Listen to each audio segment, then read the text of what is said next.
3 సార్లు గెలిచాను అని చెప్పుకునేటువంటి నందమూరి బాలకృష్ణ గారు ఎన్నాళ్ళు కనబడతారండి ఇక్కడ నియోజకవర్గంలో?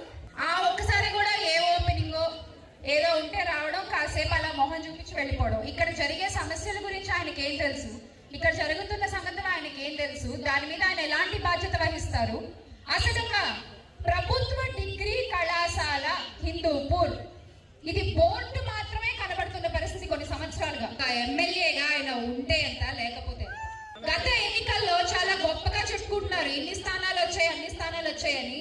నిజంగా వాళ్ళు గెలిచిన గెలుపు ఎలాంటి గెలుపో హిందూపూర్ నియోజకవర్గమే ప్రజలందరికీ తెలియజేసిందండి. ఒక్క బూతులో ఒక్క ఓటు కానీ విని ఎరిగామండి ఎప్పుడైనా ఇది? దీన్ని బట్టి అర్థమవుతోంది వాళ్ళు గెలిచిన గెలుపు ఎలాంటి గెలుపో. మీ నియోజకవర్గమే ప్రూవ్ చేసింది వాళ్ళు గెలిచిన గెలుపు ఇది అని రాష్ట్ర ప్రజలందరికీ కూడా.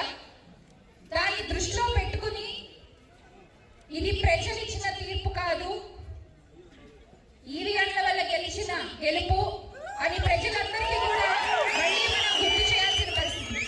అలాగే ఇంకొక ప్రముఖ నాయకుడు ఉన్నారు, ఈయన ఎక్కడన్నా కనబడితే కొంచెం చెప్పరా మీరు నాకు? ఎక్కడన్నా